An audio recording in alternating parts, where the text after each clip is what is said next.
This is Steve. Good evening, Steve. Welcome to Late Night in the Midlands. This is Michael Vera. How are you? I'm fine, Michael. Well, it's great to have you here. I thank you so much for putting us on your tight schedule, and I appreciate it. Oh, yeah, sure. Happy to help out. Happy to do an interview anytime. Well, I appreciate it, and you sound good tonight, too. Sounds a lot better than the cell phone. Yeah, no, it's nice to have a landline available sometimes when I do this too. Yeah, it absolutely is. So, Steve, outside of welcoming you back, I'd maybe start out with a little bit of the background. And I know that, most anybody who's interested in the UFO topic pretty much knows who you are and what you've been trying to do, but I thought maybe you can go over it just a little bit for anybody who might be new to this. Yeah, sure. Okay. All right, sure. Go right ahead. We are live, by the way. Oh, okay. Okay, sure. Yeah, well, the Paradigm Research Group has been pursuing the political resolution of the extraterrestrial question since 1996. I realized at that time that the problem that had not been solved was that the phenomena had been established as real by the citizen science effort many years ago, but nothing was happening, and the reason was political. There was a political policy that the government had instituted, which people used to call the UFO cover-up, but now I think is appropriately called the truth embargo, that it would literally not acknowledge the truth of the matter. It would keep it from the American people. Kind of like a doctor that diagnosed you as having cancer, but felt it was in your best interest not to know that, and so would say everything's fine. Mm-hmm. Doctors actually used to do that, believe it or not, back in the 40s, 50s, but now that, of course, would be considered malpractice. And this policy was still in place as of 1996. And so I set out to address the politics of this. We call it exopolitics. For that simple reason, that you could do science all day long, doesn't matter. You could prove any one of the cases, doesn't matter. The government was simply going to say no. And in 2011, we actually got the White House, the executive branch, to put in writing for the very first time its position on this issue. And that position, which is still on the White House website, is that there's no evidence for anything. No evidence for the phenomena, no evidence for ETs, no evidence that the government's hidden anything. An interesting statement, to be sure, but that, again, was the policy. So this is a very, very unusual circumstance in some ways. The governments do lie. They lie about big things, no question. But this was perhaps the most complicated, most intricate lie that maybe any government had ever attempted. And so until that policy was changed, until we arrived at a situation where the president had no choice but to tell the people the truth, this issue was not going to really go anywhere. And we would simply chase a chimera. So that's what PRG has been doing, and it's gone after the political aspect of this from every angle. And there has been a movement building during the last 20 years, which has grown to the point where I consider it a global truth advocacy movement based on the Internet. I didn't think it would take this long. I honestly did not. When I began this journey in 96, of course I didn't see 9/11 coming, or several wars in the Middle East, and a lot of other policies and circumstances that have certainly made it difficult to get the attention, the proper attention of the press. A lot of circumstances taken place which have dragged this out now to 2015. I didn't really think that would happen But that said, I think the truth embargo is just about over. I think it's about to collapse. Hopefully this summer, if not this year. I was just going to say that, because what I've noticed as of last couple of years even is I've noticed that they're slowly but surely, they're not going to actually come out and say we lied. What they're going to do is say, hey, we found evidence of life somewhere else. And I'm kind of thinking that's how it's going to go down. What do you think?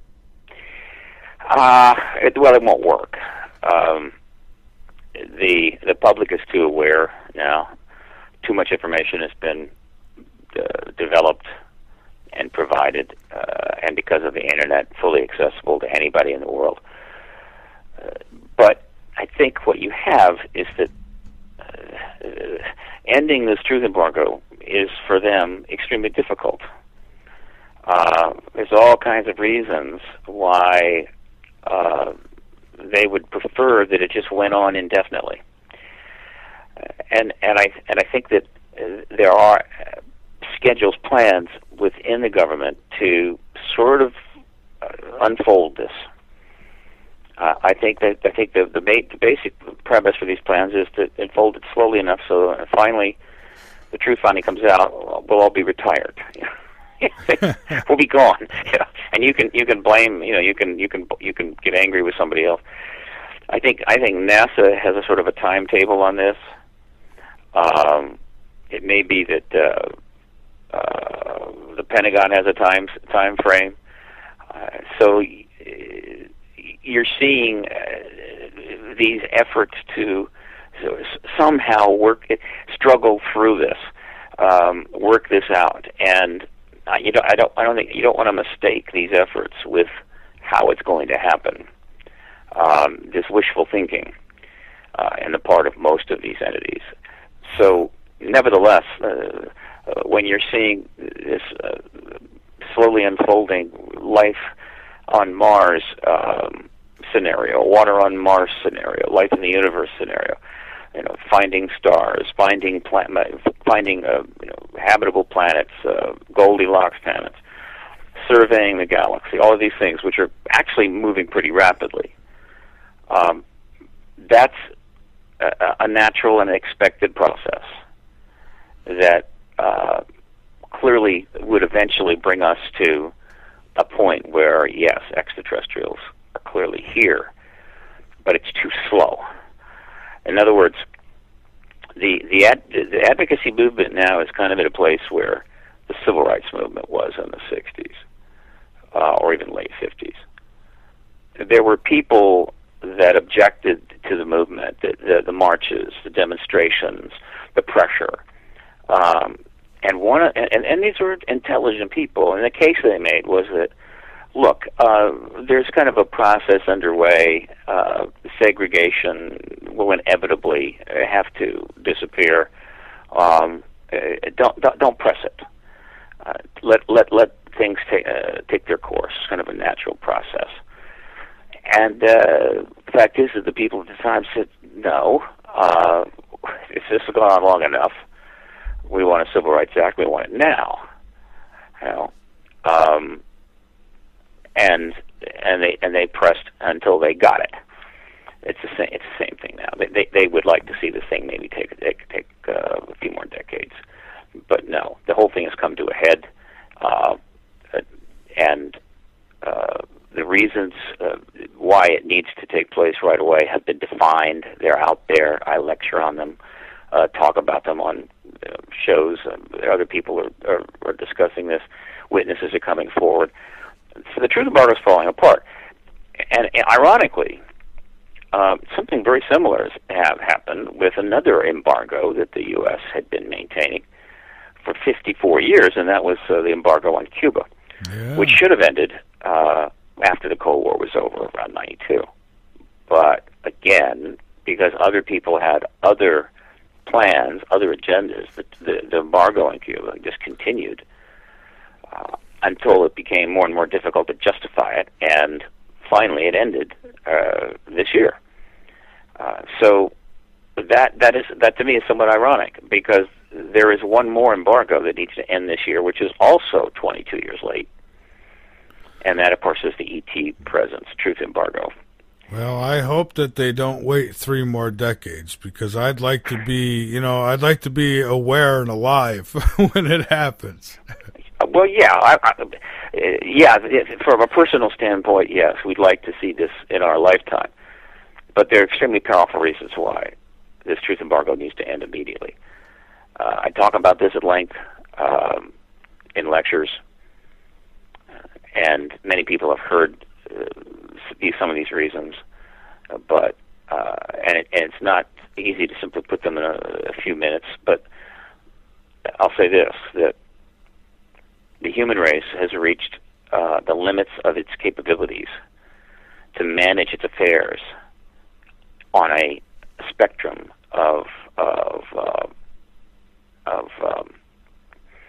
there's a spectrum of issues which are coming to a head, tipping points, and so forth.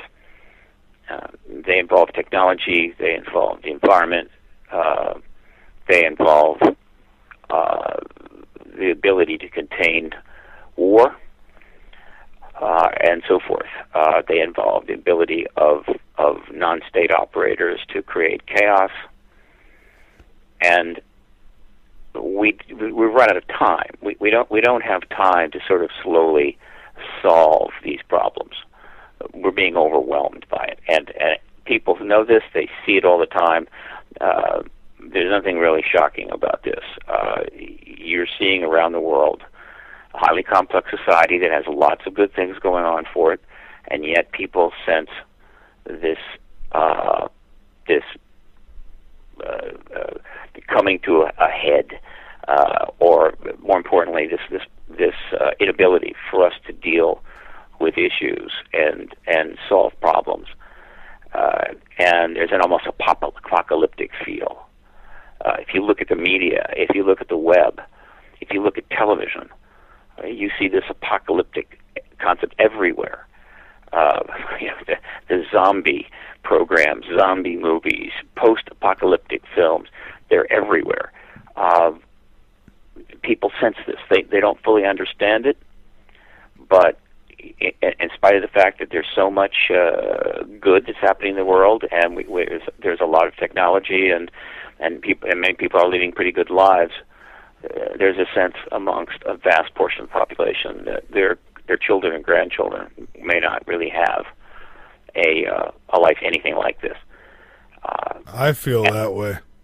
Yeah, they do, and there is a justification for this. We lived for my whole lifetime, for instance, under the nuclear threat, which was highly visceral in the 50s, 60s, 70s, and 80s. And we knew that any time it was over. All it took was someone to press a button. We hoped and thought that would go away when the Cold War ended. Well, it didn't. And in some senses, it's gotten worse. Meanwhile, environmental issues and other issues have also come to the fore.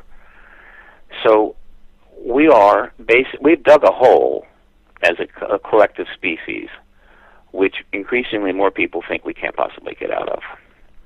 And you see this kind of thinking and talk all over, not only in simplistic ways. You also see it in highly sophisticated books and reports and studies that are being done. So the fact is that we don't have time to wait for this acknowledgement, this disclosure event. We need it now. Why? We need it because it is the kind of game-changing information, it's the kind of paradigm-shifting event that would provide us a ladder to actually climb out of the hole that we're in and address the problems that we have not been able to deal with.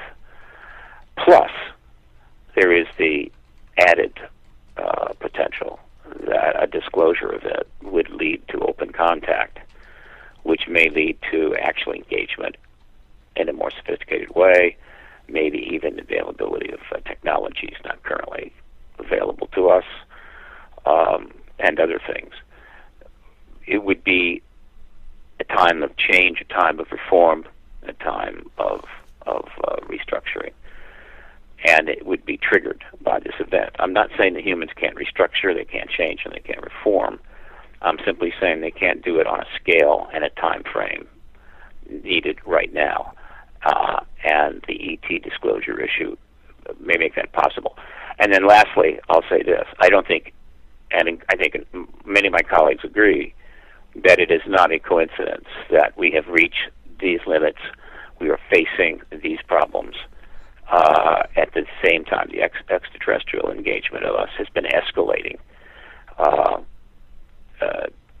to the point that it has. I think the two are tied together. I think that their engagement of us, the breadth and scope of it, is not coincidental with the circumstances of the 20th century and now the 21st century. I think they're tied together, meaning there's a plan, there's an agenda here. And that's getting into really heavy stuff. But and one day, I hope very soon, we're actually going to be exploring that in depth.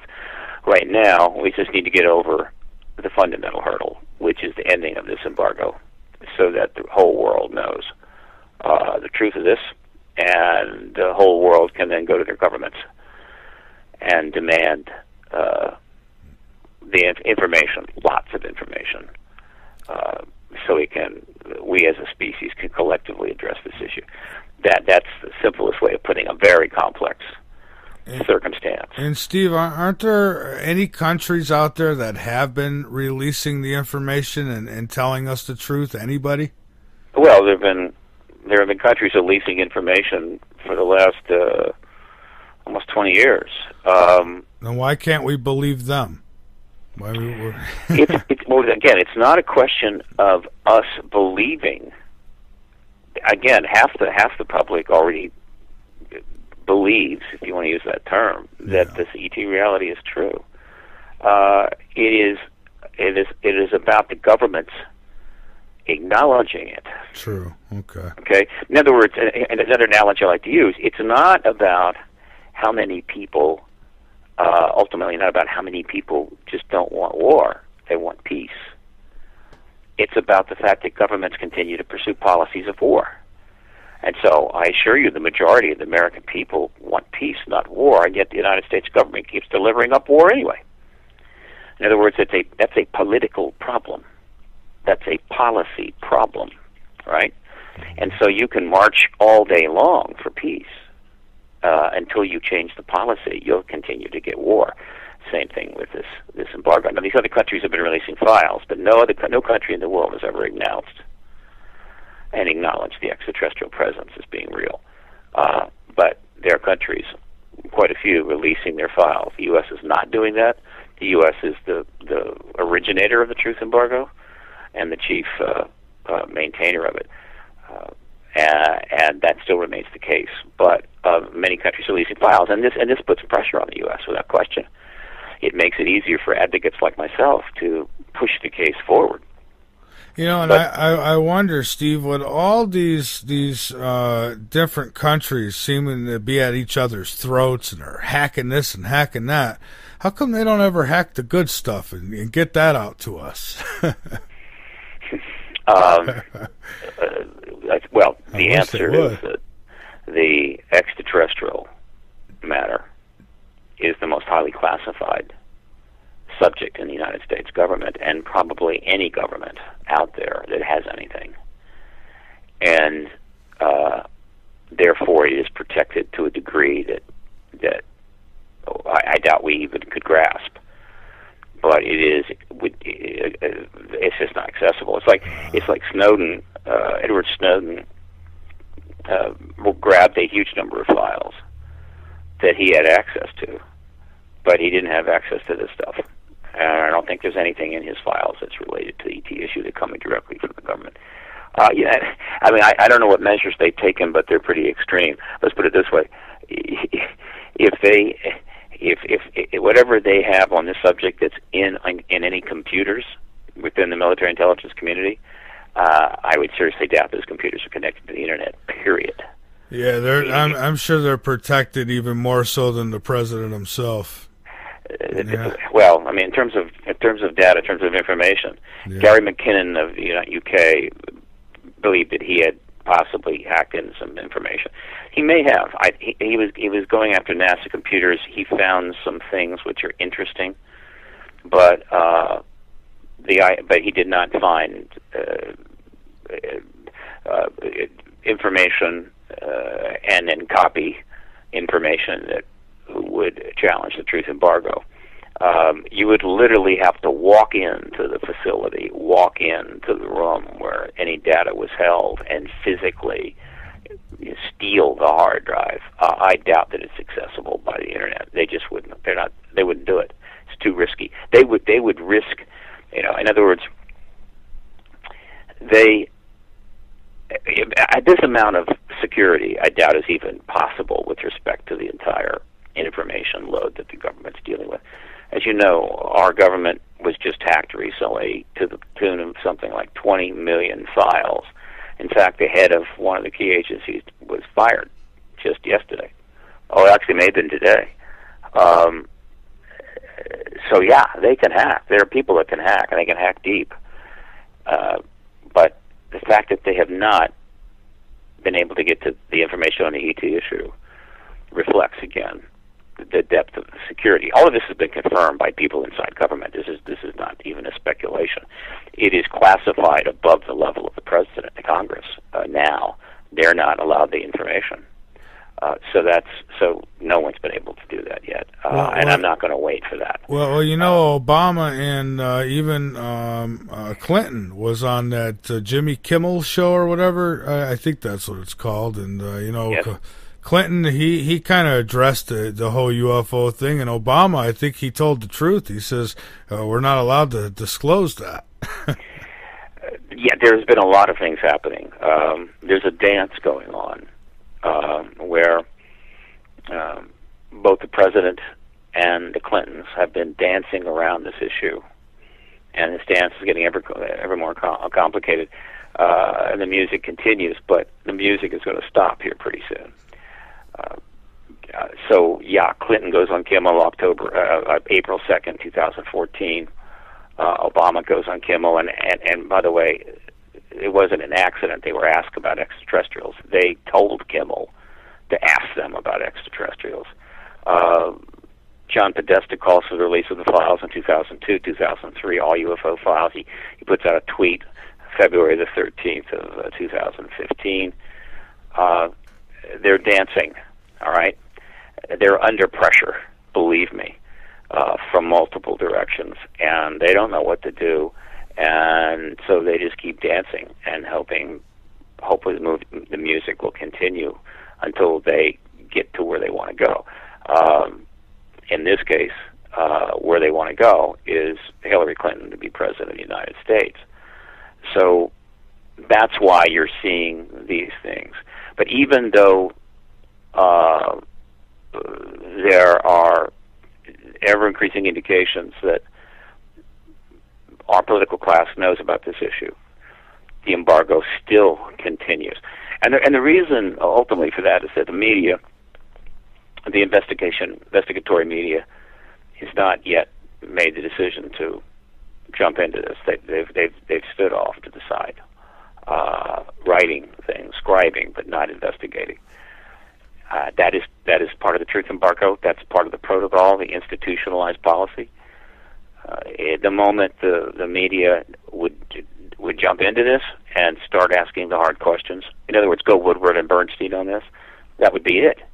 But keeping the media, or establishing a situation where the media would not do that, has been key to the embargo continuing. I knew that 15 years ago.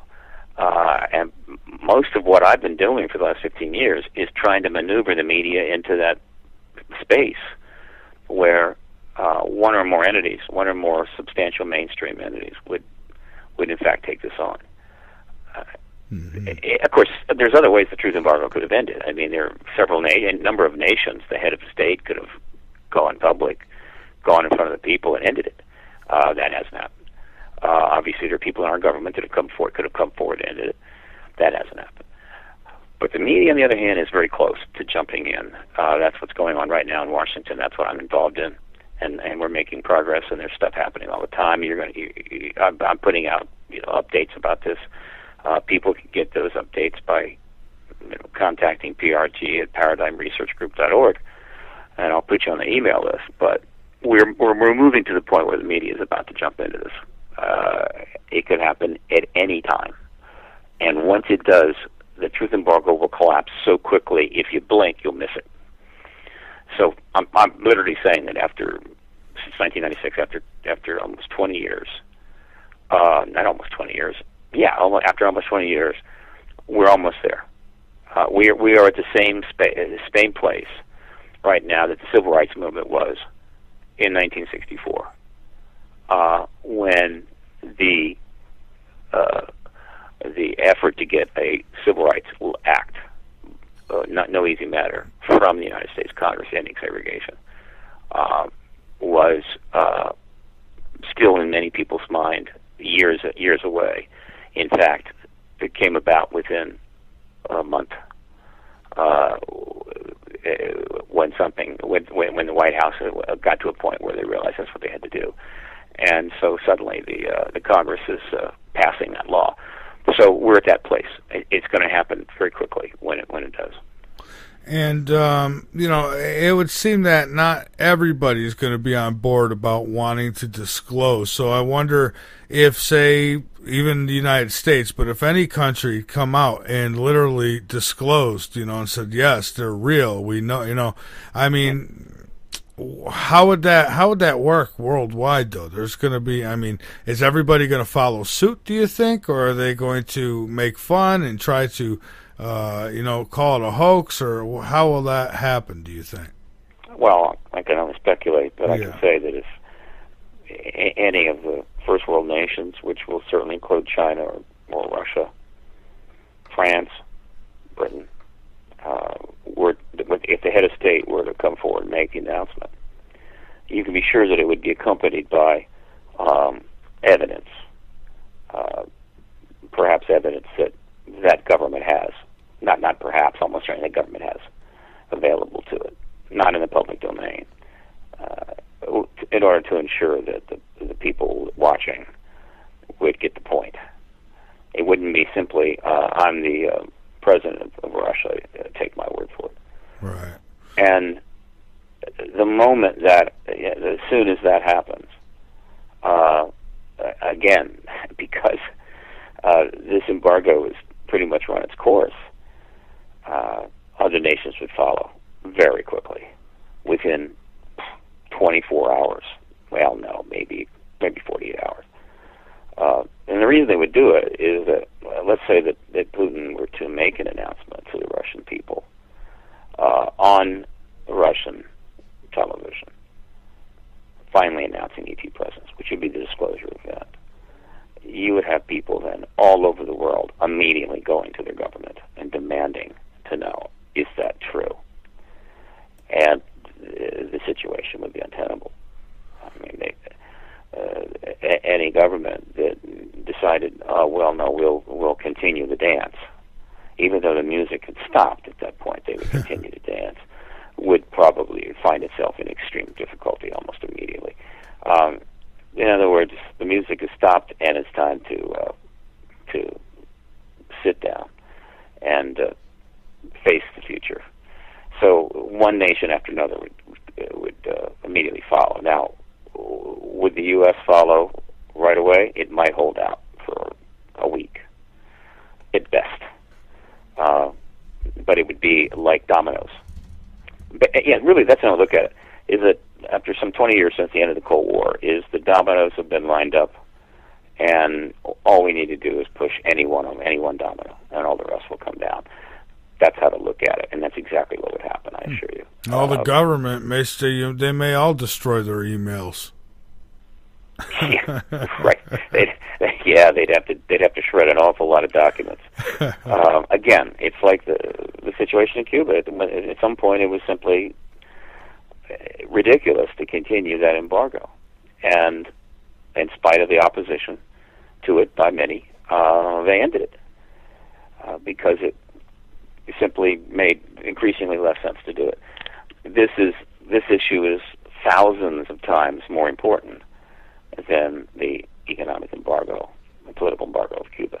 Thousands of times more important. I think this is the biggest issue on the of all time. I mean, what could be any bigger than that? I mean, I would agree. It is the biggest issue in the world today. So the force behind it is enormous. It's like a dam.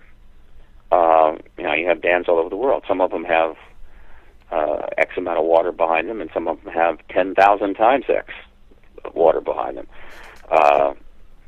And the more water behind the dam, the more pressure on that dam. And the truth embargo is essentially like a dam that is overflowing. The water is built up to the top. It's overflowing. The dam is under impossible pressure and is starting to break. And the way dams break is that once a crack starts, then quickly collapses. Up until then, everything looks like it's okay, and then suddenly a crack forms, and within minutes or hours, boom, the whole thing comes down. That's the way to look at the truth embargo, and that's exactly what's happening. The whole thing is about to come down.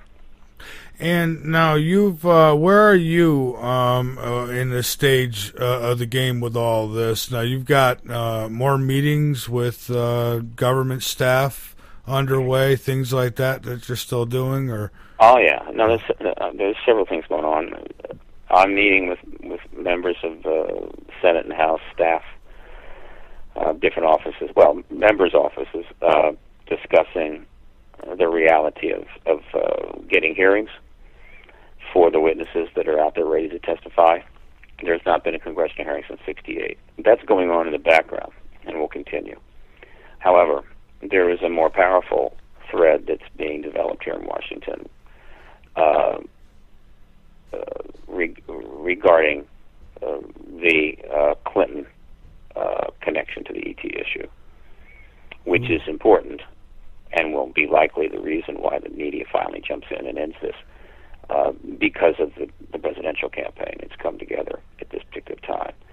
We have something like 20 candidates already announced. The campaign is underway. Hundreds of millions of dollars are being raised.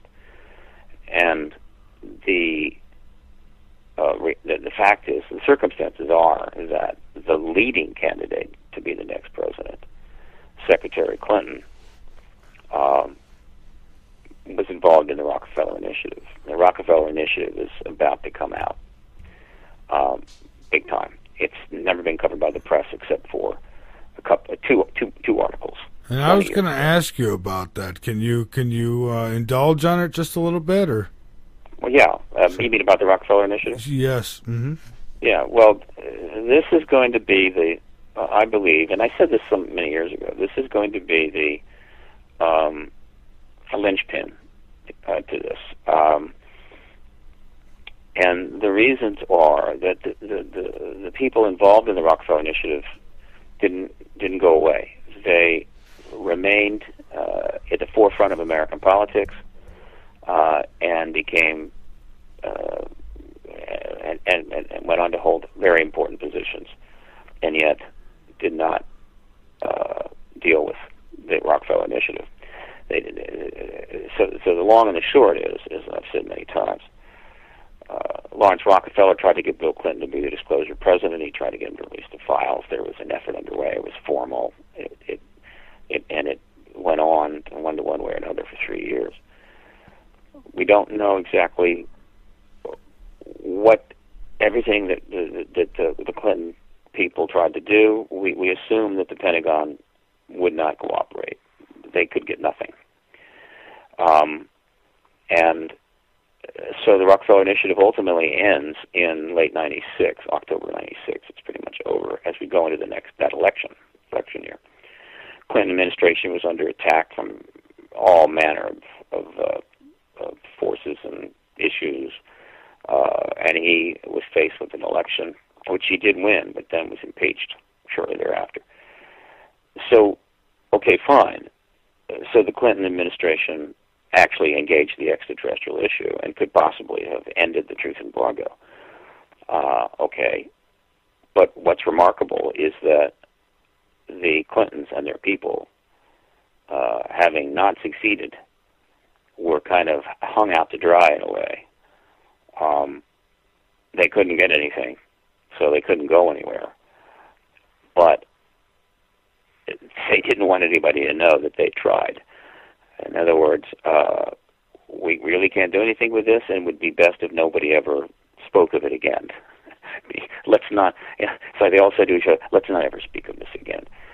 And they actually tried to do that, and then they pulled it off. So going forward, you've got Bill Clinton, who goes out to create a foundation and raise hundreds of millions of dollars and be still a powerful political figure in the United States. His wife goes on to run for president. Now is her second time. She goes on to become Secretary of State.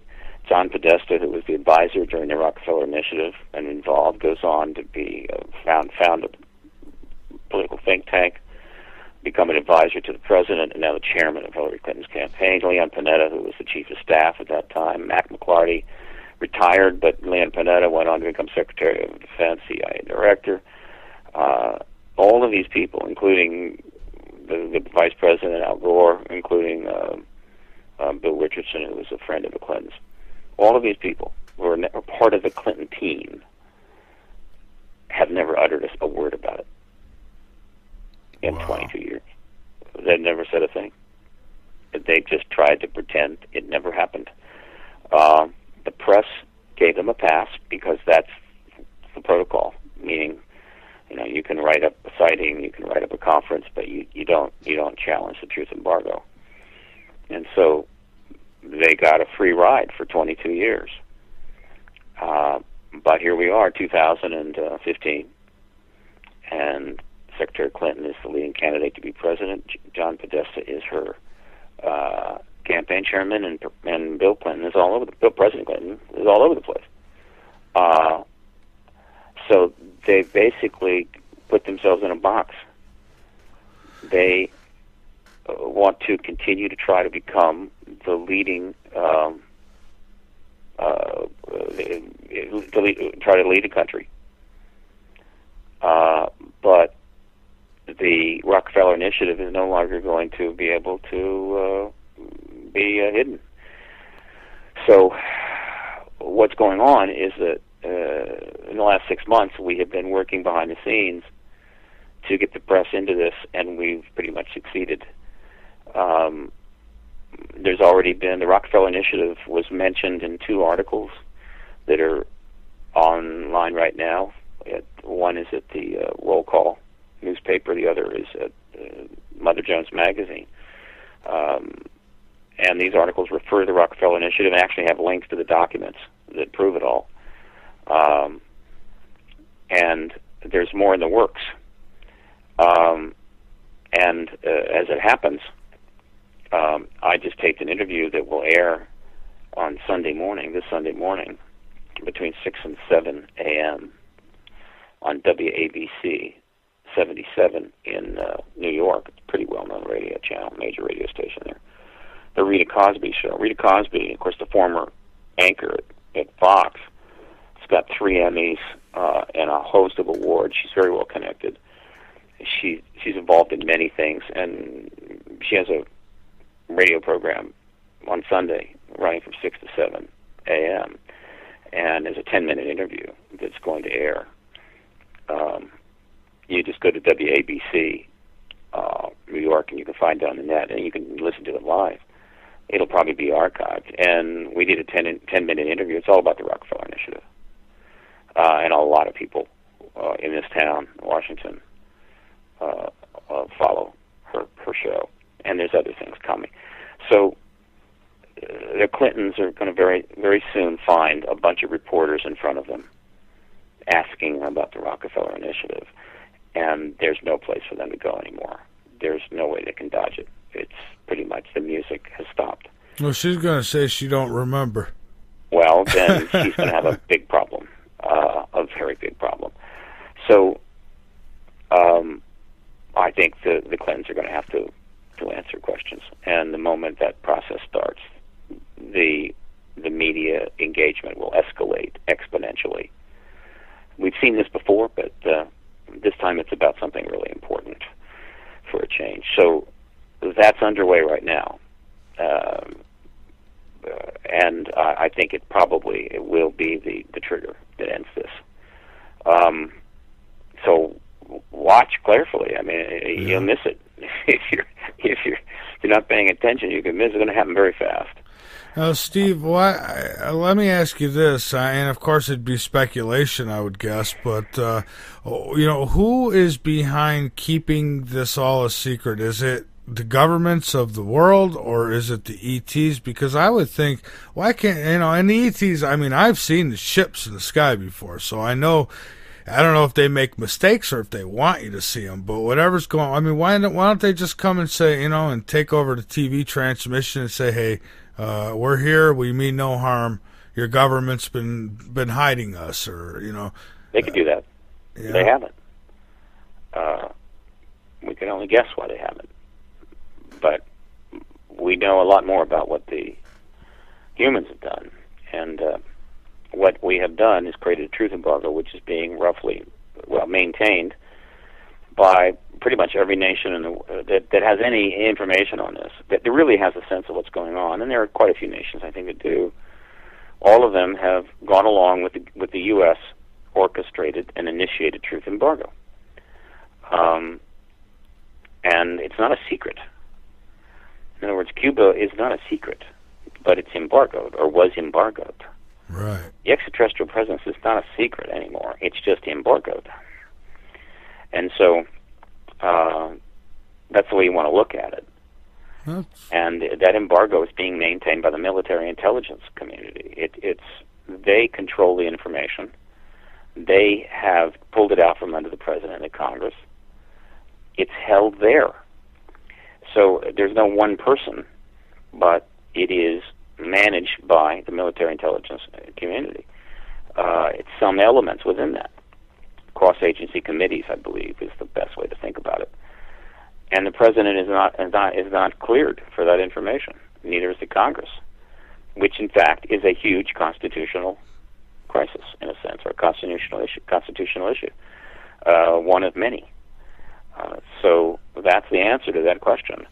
And the dilemma, as I pointed out, and continue to do so, is that since the president is not cleared and is not able to access the information that the military intelligence complex has got, he really can't disclose. He can't go in front of the American people and say, yeah, there's an extraterrestrial presence.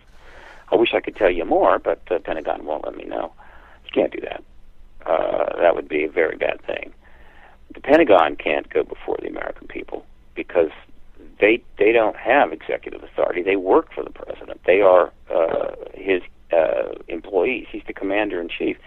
So they can't do it, even though they've got the information. That would be treason, and would also create a major crisis. So they have this problem that they spent the last 60 years creating. They're boxed out. And so what will happen, and what resolves this, is that under pressure from the media, which is about to, I think, escalate very soon, they will have to box themselves back in, meaning the Pentagon is going to have to cut a deal with the president, with the White House, and they're going to have to reach an understanding, which they have not done. And that understanding will allow the president to go forward. So that's the best way I can explain the dynamics in a few words. Trust me, it's more complex than that, but that's roughly what has to happen. And this is underway right now. They're already under pressure. I can assure you that when you see the president, former president, going on a late night talk show and being asked about extraterrestrials, this is not a coincidence. I mean, this is not an accident. When you see the current president going on a Jimmy Kimmel show, well, that's right, because they are told what ahead of time what they can ask and what they can't. I mean, yeah. This is all orchestrated. So Kimmel, it wasn't Kimmel's idea. It was President Clinton's idea. It was President Obama's idea. They're under pressure, heavy pressure, and they're handling that in their own way. I can't. I don't know the exact logic behind these appearances and so forth. I can guess. I believe it's a form of inoculation, a form of limited hangout. But whatever, it is it is symptomatic of the fact that they are feeling the pressure now. Exactly how the Pentagon is dealing with this pressure, I don't know. The Pentagon doesn't really give you much of a glimpse. So we can only speculate there. But the political class is really feeling it, and I use that as one of the reasons why I think we're just about done. Do you think that?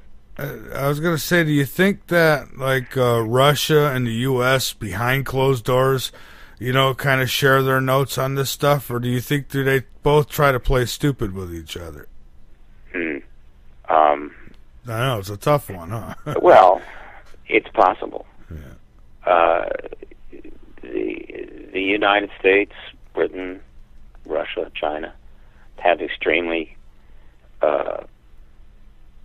sophisticated military intelligence complexes, deeply encrypted information, and so forth. And it's possible that the deep intelligence sectors of these nations are communicating with encrypted modalities about this phenomena, sharing information. It's possible. It's like a whole hidden world down there.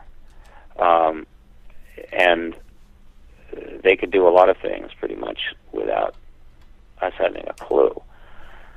It wouldn't shock me. Wouldn't shock me at all. And that raises some very significant questions for the American people, and the Russian people, and the British people. Is the real diplomacy really happening between the intelligence communities of these countries and the presidents and the prime ministers and the parliaments are basically just for show? And the public diplomacy is not what's really important. That's a pretty significant thing, and it's just a glimpse of the dilemma that we're facing. We've created a real mess. I can assure you. Not that it was easy. I mean, there's about 196 countries. There's 7 billion plus people. It was no easy matter to organize these nations and these social contracts and make them all somehow kind of work. I get that.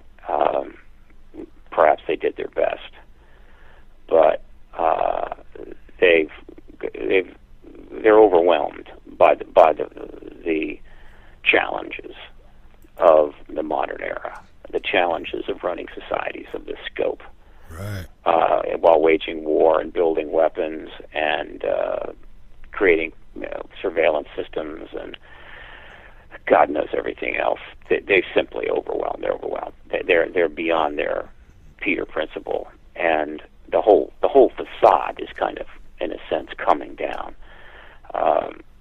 and that's a bad thing. Anarchy is fun if a limited number of people are pursuing it, but when you get mass populations in an anarchical situation, it's catastrophe. We actually have that in a number of parts of the world right now, and it's just not something you want. It's bad, and we've got to get a grip here. And the problems we face are of such a magnitude that it's going to take something pretty heavy, something extraordinarily profound to wake us up. There's an old joke that most people have heard about the farmer and his mule. You got a guy driving down the road, and he sees a farmer on a cart with a mule sitting in the middle of the road, and he's kind of driving along real slow, and he sees the farmer get out of the cart, walk around to the back of the cart and pull a 2x4 out and walk around to the mule. It's sitting there in the middle of the road, and taking this 2x4 and swinging as hard as he can and smacking the mule right upside the head. And then he puts the 2x4 back in the cart, walks back, and then whispers in the mule's ear. And the mule slowly gets up, and they proceed on their way. And as they're going by, the motorist says, "Farmer, why did you hit your mule with the 2x4?" And the farmer says, "Well, that was just to get its attention." Well, think of the disclosure event as that 2x4 hitting the human race upside the head to get its attention. Yeah. And then once the attention of the human race is now focused, it's possible to whisper maybe some things in the collective ears about how we need to get up off the road and start moving forward again. That's an analogy which I'm sure could easily be challenged by the intellectuals in your audience, but it's a simple way of stating what I think is going on, that we need a 2x4 upside the head, and the disclosure of the extraterrestrial presence will do the job. And then from that point forward, we may start making progress again. We're going to have to readjust, reform, restructure a lot of things. We're going to have to face up to a lot of truths. We're going to have to get our act together. We're out of time. I mean, literally, we are out of time. Look, there were bad things going on in the world for the entire known history, 10,000 years. I get that. Plenty of bad things going on. But not at a scale and not with the implications that we have today. Now things are so screwed up that the very planet we live on is under threat. We have simply taken it as far as we can take it. And so either we get our act together or we're toast. That's the way to think about it. And the extraterrestrials escalated their engagement of the human race in 1947 precisely, I believe, because they're just as aware of that as now many of us are. And somehow this is all heading for an outcome which is designed to solve this dilemma with their assistance. Exactly how that will unfold, I don't know. But I know that the extraterrestrials do not seem to be blocking this process. There's a good case to be made that a lot of their activities are advancing this process. And, of course, humans have gotten involved, and there is an advocacy movement that is also trying to resolve this process and get disclosure. So I'm optimistic in that sense that this is ultimately going to work out. However, I also believe that we're capable of still screwing it up. That whatever influences the ET has, I don't think it's absolute. And so if we want to have a nuclear war, for instance, we can have it. Mm-hmm. And that could happen at any time. So this is not over. This is not, we can't just sit back and go, well, it's all going to work out, so don't worry about it. No. That's right. It's still in significant measure in our own hands. So we're at the crisis point. Unlike anything, any civilization, any human collection of humans has ever faced. This is bigger than anything humans have faced. The Roman Empire had its ups and its downs, but it never had to face this. So welcome to the new age, right? Oh, welcome to the paradigm shift. You just happened to be here when it happened. You have the opportunity to get involved. You're involved, obviously. Your listeners have the opportunity to get involved. But the fact is that the music is about to stop, and they are, going to be able to watch this unfold. I hope that they'll be pleased with how it goes. We'll see. humanity is definitely up against the ropes, and we are being tested big time. And I don't know how we're going to come out on this one, but I do hope for the best. Now, Steve, I know Art Bell is returning July 20th, and I understand that you are on the lineup. Yeah, I'll be on August 3. Be the first time that I've been interviewed by Art Bell in a long time. I can't remember the last time I was on his show when he was on the air. Man, it's been a long time. But it's going to be fun. I'm looking forward to it.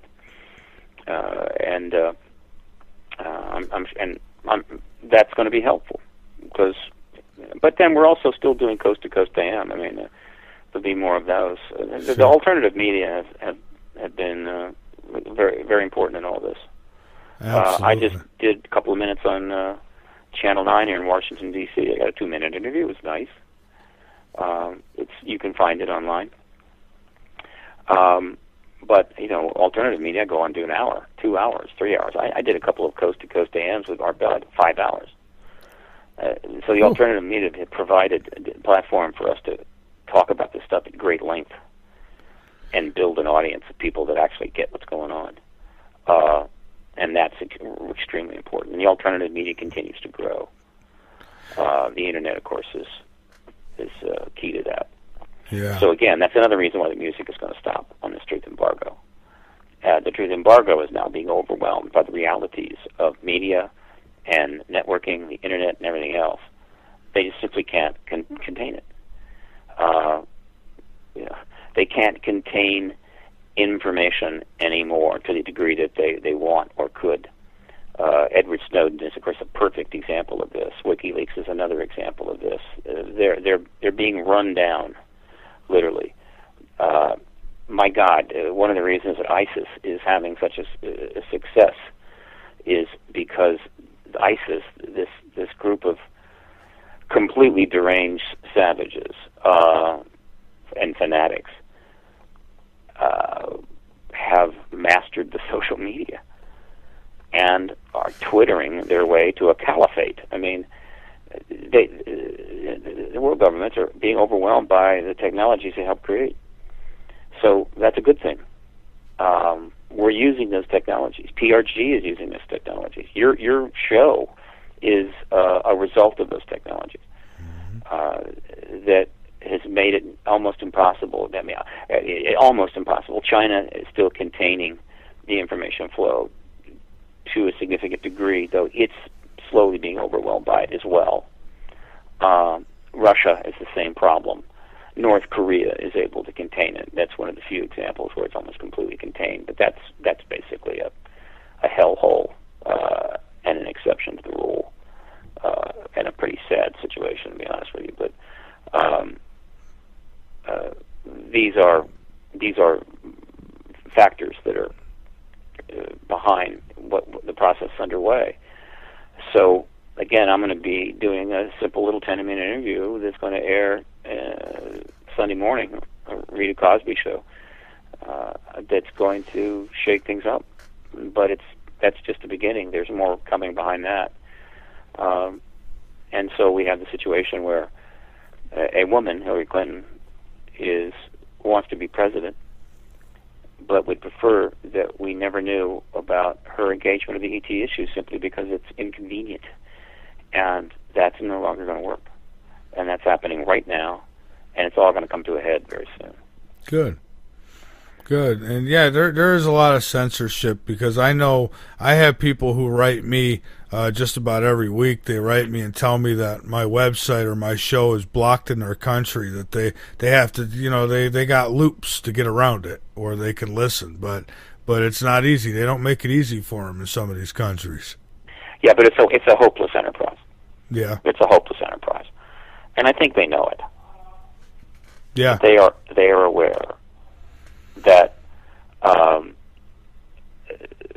the ability to contain information in the way that they would like, even the Soviet Union, is gotten away from them. And short of worldwide martial law, they can't win. Can you imagine what a mess that would be if they tried to do something like that? I mean, even in this nation, but worldwide. I mean, I would imagine it would get pretty messy.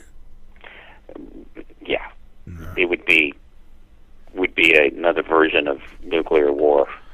It would be anarchy. It would be chaos. Horrible. Because never in the history of the human race has the general population been more armed, weaponized than now. So, and it's such an attempt would be calamitous. Hopefully they're not stupid enough to try it. I hope not. Well, Steve, what I'd like to do is give you an opportunity, give you the floor, and let you get out anything that you'd like. And go ahead and take your time. We've got about another 10 minutes here, but I want to give you the floor. Get out anything that you'd like, and I want to thank you so much for being here tonight.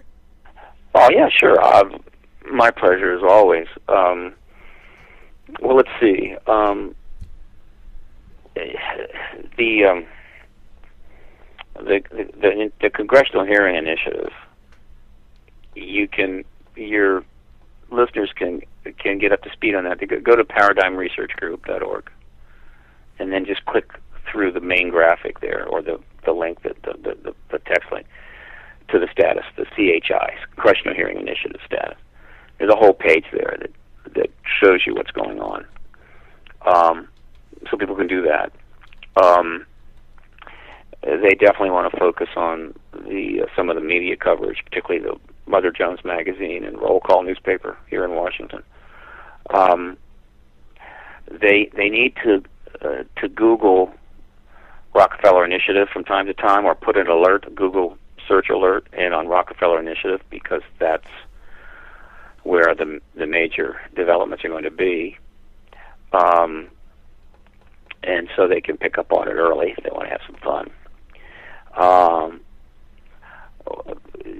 We are continuing to pursue support for this work, and so at paradigmresearchgroup.org they can see a link if they want to contribute. Well, there's never enough money to do everything we want to do, I can assure you. Though we've got enough to move forward, but we're always looking for more funding. Because we could, and more funding means more pressure. There's always more that can be done to ratchet up the pressure on the media and engage it and so forth. So there's that, and get ready. I'm pretty confident now that people need to prepare. I mean, look, at any time something can happen and delay all of this. So I get that, right? Yeah. Another 911 event, nuclear attack, whatever, pick it up, pick one. But assuming that doesn't happen, we're very close, and people need to prepare. Prepare for what? Prepare for the announcement. Prepare to be told by your president there's an ET present. And prepare to be in the post-disclosure world. And how do you think that affects? I mean, I guess it's a small portion of people. Do you think that it'll affect? I'm just speaking religiously. Who will? I mean, what will that do to a lot of those groups? I mean, are most of them going to handle it well, or the majority of them going to freak out on us? The vast majority of everybody's going to handle it well. Good. Including That's religion. what I'm thinking. There will be some that won't, but so what else is new? Yeah. So the problem right now is not the people and how well they're going to handle it. The problem right now is governments and how badly they're handling it. Look around. Are governments handling the social contracts well? No. All right. So I'm not concerned about how the public is going to handle this. I'm concerned about how the government's going to handle this. And right now, the government's attitude is to put a giant sack over its head and hide in a closet. So, again, get ready to be in the post-disclosure world. That's the best message I can give. And be ready to participate. Right. Because the post-disclosure world is going to be an extraordinary time of change. And because of the internet and computers, average, regular old citizens are going to have an opportunity to be involved in that change to a degree unprecedented. So that's the best message I could give. You're not going to have to march on Washington, trudge on into, bus on into D.C. and march up and down the mall. You're not going to have to do that. This is a movement that operates in cyberspace, so you're not going to do that. But you are going to have to, everyone is going to have to figure out what they want in the post-disclosure world and how they want to reshape that world and what they want their government to be and their social contract to be. Eventually, possibly soon, they may then have to deal with open contact with extraterrestrials. Mm-hmm. There are plenty of people already dealing right now with covert contact with extraterrestrials, which is not an easy matter. But that's a limited number, a small percentage of the population. But soon the entire population is going to have to deal, I believe, with open contact. So you need to prepare for that too. I'm ready. Yeah, I know. I know you're ready. Most of your audience is ready. But the majority is not yet because the government has embargoed this. And so one of the reasons why I do these shows and the value of programs like yours is that, we're getting the word out, giving people a heads up, because the government's not going to give you a heads up. One day the president's going to walk out and say, "There's extraterrestrials here. Thank you so much. I've got a fundraising event to get to," and you're sitting there with your jaw hanging open, going, "Wow, what?" So we're doing the job. We're getting the word out. And I think it's been effective. I think that this movement has educated many, many millions of people to what's coming. And it has. That's a lot. I mean, I don't. To what extent this advocacy movement has advanced the time schedule, we may never be able to know. But one thing we do know is that this advocacy movement, now 20 years on, has educated tens upon tens of millions of people to the fact that this is true and you need to get ready for it. So, well and good. We've done our job. And I think we're about as ready as we're going to get. So, all right. Stay tuned. ParadigmResearchGroup.org is the key site to go to, and then there's links from there to a lot of other stuff. And again, use your Google search engines to check on Rockefeller Initiative and and the other things happening, because that's where you're gonna hear about it first. It's gonna unfold on the internet first, and then suddenly it'll be on the nightly news. Yeah. All right. Well, Steve, thank you so much for joining us tonight and sharing some time with us all, and I appreciate it, and I hope you'll keep up the great work, and we'll have you back here again soon and get some updates. Absolutely. Happy to do it. All right. Have a great night, and thank you again. And by the way, we've got you linked up over on LateNightInTheMidlands.com too. I got a couple of your links up over there. Yes, you do, and that's part of the reason why we're winning this. Links, networking, and thank you. I appreciate it. Until the next time, thanks, Mike. All right. Have a great night, my friend. All right. Bye-bye. Have a great weekend, as a matter of fact. So there you have it. Stephen Bassett. And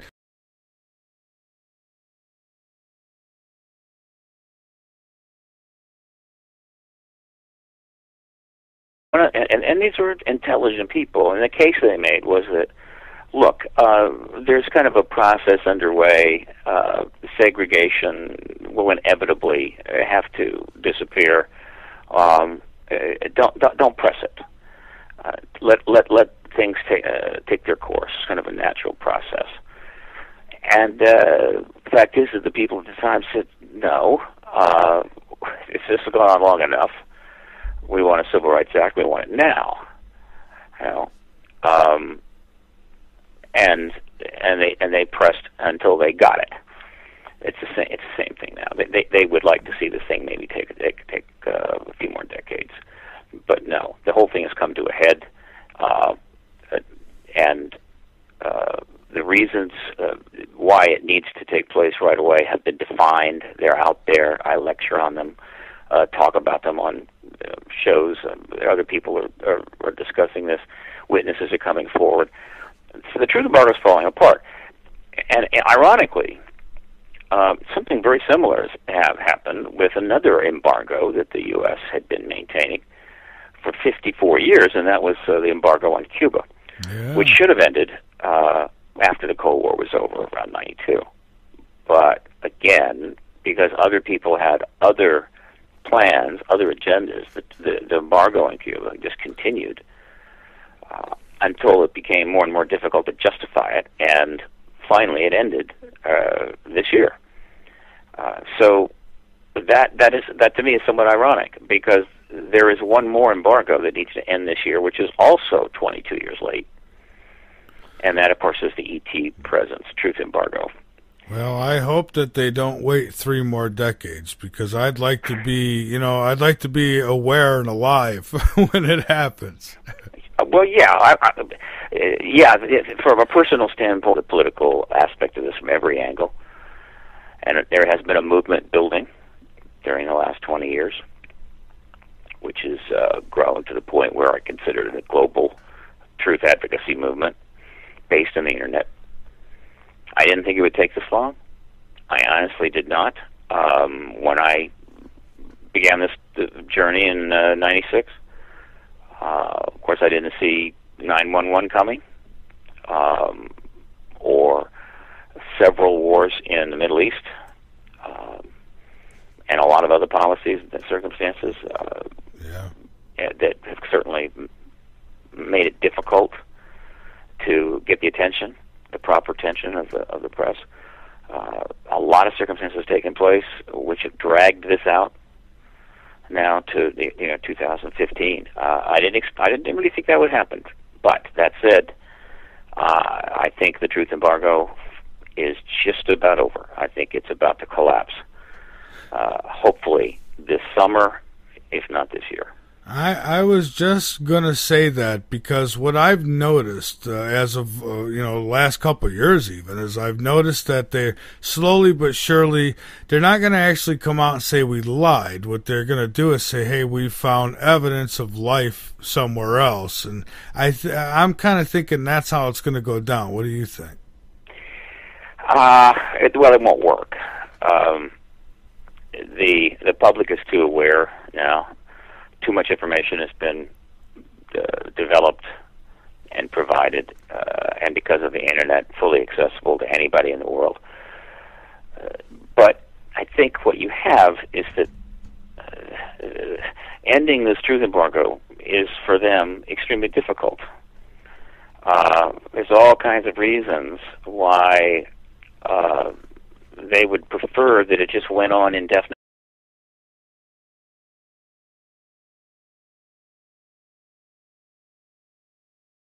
Steve. Good evening, Steve. Welcome to Late Night in the Midlands. This is Michael Vera. How are you?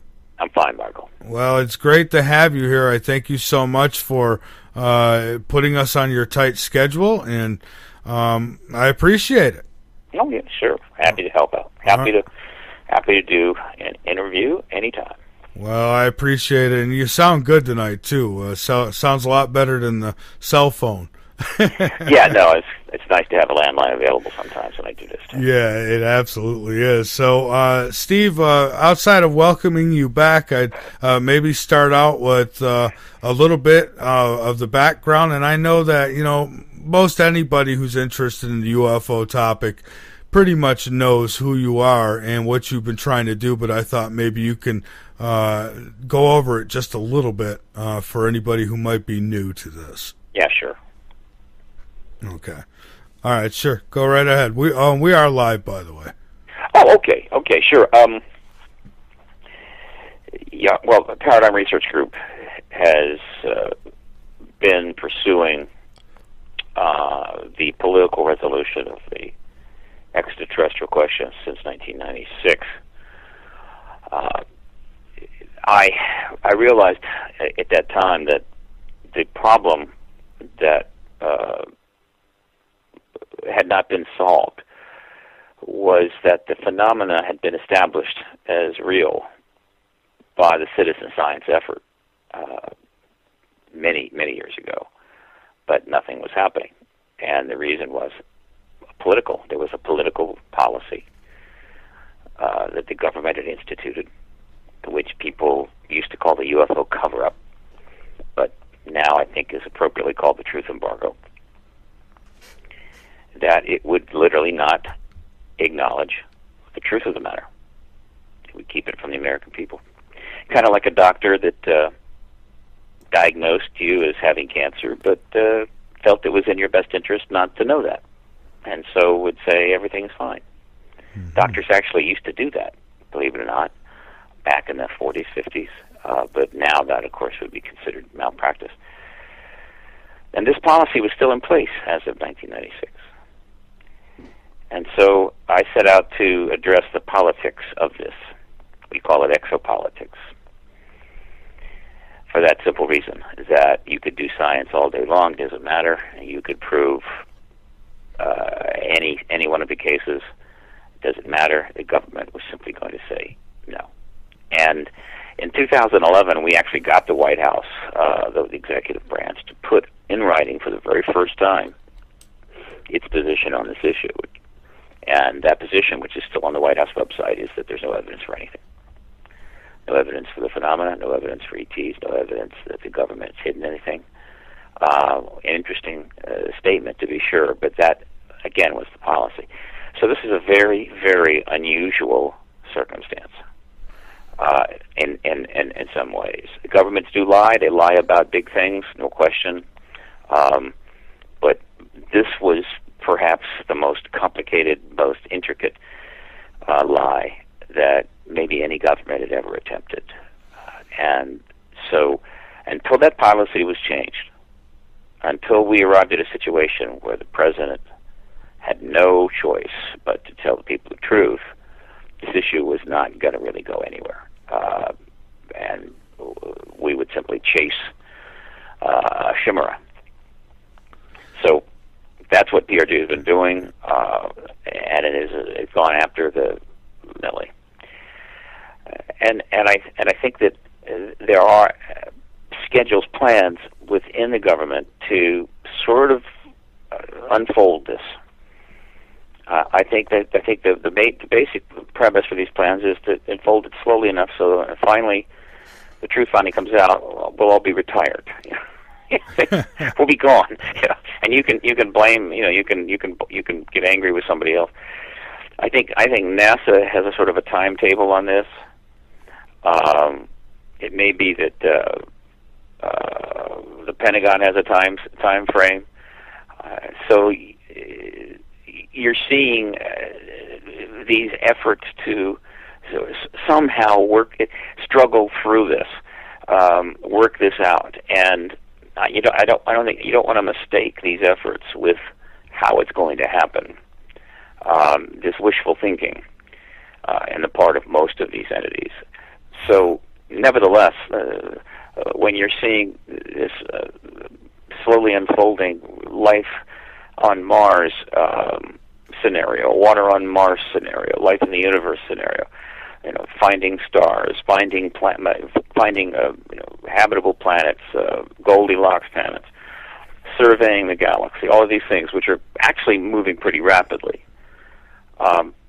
That's a natural and expected process that clearly would eventually bring us to a point where, yes, extraterrestrials are clearly here, but it's too slow. In other words, the advocacy movement now is kind of at a place where the civil rights movement was in the 60s, or even late 50s. There were people that objected to the movement, the marches, the demonstrations, the pressure. And one